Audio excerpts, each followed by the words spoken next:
Let's now bring in medical sector lawmaker Dr. David Lam. Good morning, Dr. Lam. Good morning. And thanks for joining us on the program. We've just been discussing the effectiveness of wristbands for COVID patients isolating at home. And Mr. Fong seems to think it will be effective, although there'll be it really depends on the range of the Bluetooth of the user. Dr. Lam, what's your view of on the reintroduction of the wristbands? Well, the wristband, we have been using the wristband for some time, maybe a year ago.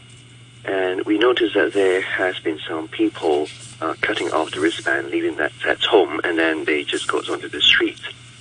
So those kind of activities should, of course, be stopped. And if we can use the wristband properly, they record the period of time that people are staying at home. And if they leave home, it reminds them that they should go back home again. So it should be an effective method of confining those under isolation to stay at home, provided we use it properly. All right. Good morning, Dr. Lam. Do you think the government has enough resources to enforce this? I don't know how many wristbands they have, but apparently they said they have a lot of those bands. So now we either keep them at home or we keep them as an isolation center. Right. So it depends on what is more appropriate for the particular person. I think an individual probably would prefer to be at home. Yeah. Usually, but depends. If I'm living in a very crowded space, and then I have elderly living with me, I might probably request you to be isolated in another facility so that I won't spread my germs to my parents, my elderly parents. So, all right, so when we're talking about this possible health code system, I just want to get your view. What do you think? I mean, when I go to a shopping center for now, like right now, or a supermarket, no one really checks if I use my Leave Home Safe app when I enter. So, is this another enforcement issue for this to work? I mean, will we need better enforcement at public facilities? It depends if you are going to a high-risk area. I mean, if your activity is a high-risk activity, such as if you remove your face mask for eating and drinking or talking to other people, then that would be a high-risk activity. But if you're just going to a supermarket with your face mask on and keeping a reasonable distance from other people, I think it is quite a low-risk procedure, and it is still okay if you do not if you do not show your Leave Home Safe. I guess you still have to record it. You still have to use it, right? When I go to the supermarket, I see the box there that I could point my phone at. Yeah. But I must admit, I don't do that. And nobody's standing there making me do it either. That is the problem with Hong Kong people. Well, no, restaurants, they do enforce it themselves. Yeah. They check you. In fact, you not only have to point your phone at that box, very often they take a picture of your vaccination page on your phone. I don't think it's a picture. They actually have to scan your QR code. Yes, and so far we don't really know how this health code system is going to work, Dr. Lam. And you're often in contact with Health Secretary Lo Chung Mau and Technology Secretary Sun Dong. What's your understanding of how this health code will work? Now, what we are actually using is not the health code. It's just a Leave Home Safe app. So it records where you have been, and the vaccination record helps you to people to record whether someone that goes into their premises has adequate vaccination or not. And if someone has not got the adequate vaccination, they could be rejected from entering the premises. So that's how it works now. As far as the health code is concerned, you actually can ask for a green code today if you want to leave Hong Kong, for instance, going back to mainland China. And if you want to apply for that green code, you have to upload your Leave Home Safe app's visit records and also your full identity number. Right. And would you have to have also a PCR test result? No, not at the moment. But if you want to go to mainland China, for instance, then before you can get to the border, you need a PCR test. So that's on top of the green code. Oh, that's what we are working on right now. On top of the green code, okay. Right, so you need a green code and 2 negative PCR tests before you can cross the border. So that's what we are doing currently. And the second one is at the bridge itself, and you get turned back? Yes, exactly. yes. You're positive, okay. All right, Dr. Lam, can we just go back to the wristbands for a moment? Because I got a few messages here from our listeners. This message is from Howard. He says he wouldn't be surprised if fewer people report their illness to the authorities thanks to these measures. And I have another message here from Ed, and he wants to know if enough resources are being applied in the right way to protect the people of Hong Kong, with a total of 8 people in critical condition in hospital with COVID. Actually, Ed, the last time I checked, there are currently 5 COVID patients in critical condition. So, Dr. Lam, is enough being done to protect Hong Kong people? Nothing done. There's a lot being done now. So the first thing is to get ourselves vaccinated so we are in a better position to ward off serious cases. And the second thing is to use your face mask all the time so that you reduce the chance of getting the disease itself.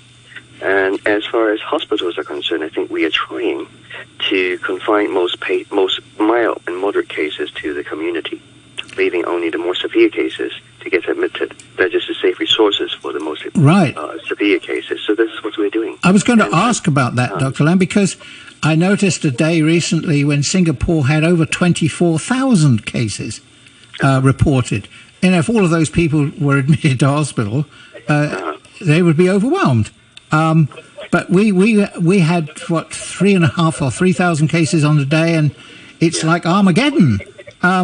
So are we admitting too many of the people, or should we be sending more of them home to just recover at home?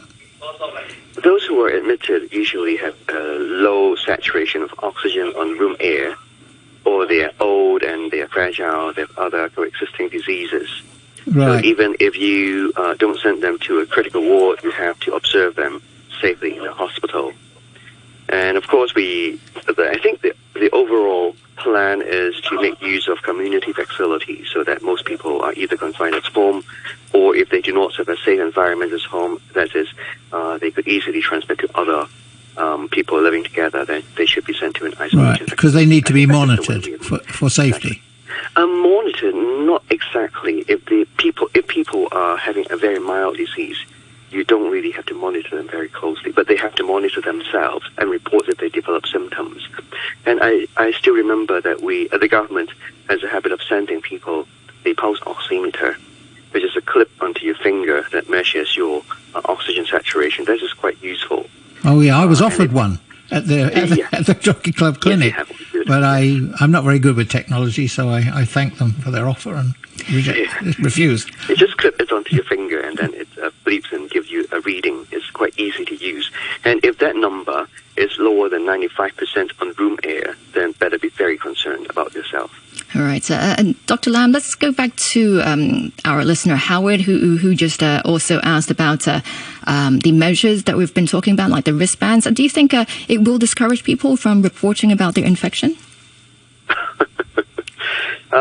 I can't answer for people if that discourages them, but it is for protecting people, especially protecting other people. And the wristband is really to remind people that they should stay at home. So I would encourage people to really use it properly. Otherwise, well, we've gone through that. We have discussed about that, and eventually, last round, we noticed that it's not really useful because people cut it or they just go onto the street with it on their wrist. So we had, unfortunately, to take more draconian measures. So I hope this time round we can do away with those more draconian measures and just do it in an honest way. Just stay at home. An important paper has just been issued by 4 academics from Hong Kong University saying that in looking ahead to the next flu season, we really need to build up the immunity in the community through vaccination, which we all agree with that, but also COVID-19 exposure, so that, in fact, that is an argument, isn't it, for actually easing up on the controls so that people can circulate freely in the community. So get infected today to save you from getting infected tomorrow. Is that what they need? Yes. You think it makes sense? In a very odd way, I think it does. But I mean, I'm not a doctor. But you must first convince me, why is it safer to get infected today than getting infected tomorrow. Because we can handle. Unless you can tell me. Because we can handle the numbers today as long as they're reasonable. But if we get a wave coinciding with the flu season, then the numbers will overwhelm us. I guess that would be. The way of treating flu is to get yourself infected. Injected with vaccines. I'm confused now. So vaccination for flu has always been low in Hong Kong. We never get past the 50% mark. So this is something we have to drive. Right. Even among the medical personnel. Oh, yes, definitely. I agree. I agree with you. Now, but then for COVID, you have to convince me that getting infected today, is safer than getting infected 3 months down the road. And I can't agree with that. I cannot have any evidence to convince myself or my patients that the strain is going to get stronger in 3 months' time. So if it gets infected in 3 months' time, it's just more dangerous than I get it today. How about a counter-argument then? Not propagating this myself, but if we got all the healthy, younger, middle-aged people infected today, then they would be less likely to pass it on to the elderly in the winter. Well, but why don't we get vaccinated instead of getting infected? Well, we're now we can have a fourth dose. We're now over 90%, aren't we, for overall vaccination rate? Overall, yes. But if you look at the numbers for the elderly, those above 80 years of age, yes, only about 70% were vaccinated for the first dose. I saw that statistic, and I really, I don't challenge the statistic. I mean, it's fact-based, which is nice. We're not in alternative facts yet in Hong Kong, alternative truth. But why is it so low? What is the government doing? We've had vaccines now for a year and a half. Yeah, exactly. We are still. I think the government is still driving the vaccine, and they are still sending doctors and nurses and other staff to people's home and get those who cannot leave home vaccinated. Right. But it is a very tedious and very hard job. Because the number of new vaccinations for first-time vaccinations is still very low. The daily number is about 1,000, a little over 1,000. It's over. Well, sometimes it's over 10,000, but it's still very low, given the number of people who are still not vaccinated. So I would encourage people really to go vaccinate as soon as possible, especially before the winter time comes. And people must understand that we need at least 2 doses and probably 3 doses to effectively protect ourselves. If we cannot drive that number up, and we get, as you mentioned, over 90% of the younger age group is vaccinated, they won't really get infected in a wild manner. Those who get infected will really be the elderly people, and those who die of the disease would probably be those who are old and who have other diseases.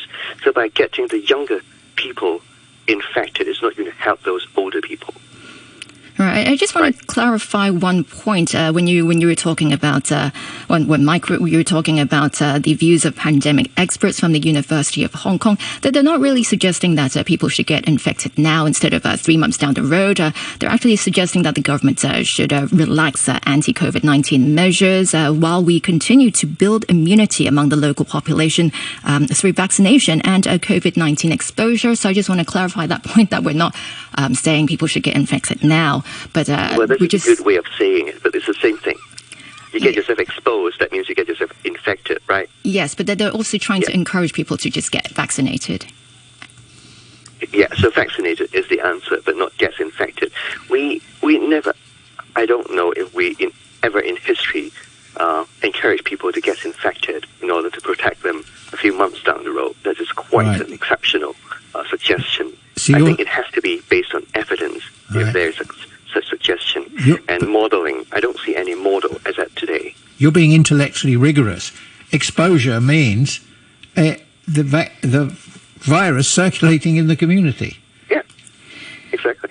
All right. Dr. Lam, we'll have to leave it here. If you look at numbers, we already have 3,000 a day of confirmed cases reported, and those who are unreported must be more than that.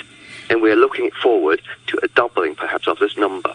And that is already what you can say is an exposure. All right, Dr. Lam, we'll have to leave it here for now. Thanks again for joining us this morning. That's medical sector lawmaker Dr. David Lam.